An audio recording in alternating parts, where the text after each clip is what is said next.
महादेव कहते हैं, मेरे बच्चे, जीवन में कभी यह मत सोचना कि तुम्हारे पास कुछ नहीं है, क्योंकि जिसके पास उम्मीद है उसके पास सब कुछ है, और जिसके पास उम्मीद नहीं उसके पास सब कुछ होकर भी कुछ नहीं।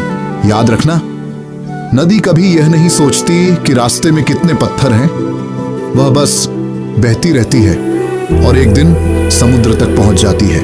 मेरे बच्चे, दुनिया तुम्हें तब तक महत्व देती है जब तक तुम उसके काम आते हो, लेकिन तुम ऐसे इंसान बनो कि लोग तुम्हें तुम्हारे स्वभाव के लिए याद रखें, तुम्हारे स्वार्थ के लिए नहीं।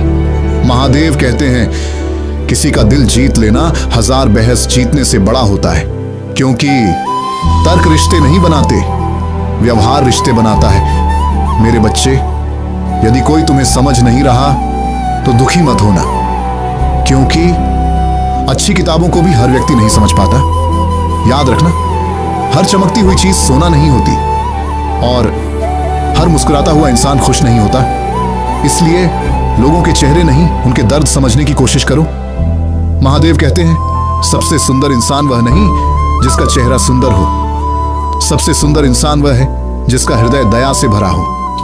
मेरे बच्चे, एक दिन धन यहीं रह जाएगा, एक दिन नाम भी यहीं रह जाएगा, एक दिन यह शरीर भी मिट्टी में मिल जाएगा। यदि कुछ जीवित रहेगा तो लोगों के दिलों में तुम्हारे द्वारा किया गया व्यवहार। याद रखना, किसी को नीचा दिखाकर कोई ऊंचा नहीं बनता, लेकिन किसी गिरे हुए को उठाकर इंसान अवश्य महान बन जाता है। मेरे बच्चे, जब समय अच्छा हो तो विनम्र रहना, और जब समय बुरा हो तो धैर्य रखना, क्योंकि समय बदलने में देर नहीं लगती और समय सिखाने में भी देर नहीं लगाता। महादेव कहते हैं, यदि जीवन में शांति चाहते हो तो दूसरों से तुलना करना छोड़ दो, क्योंकि सूरज और चांद कभी एक दूसरे से ईर्ष्या नहीं करते, दोनों अपने समय पर चमकते हैं। मेरे बच्चे, कभी अपने आंसुओं से शर्मिंदा मत होना, क्योंकि सूखी हुई धरती पर बारिश और थके हुए दिल पर आंसू दोनों राहत देते हैं।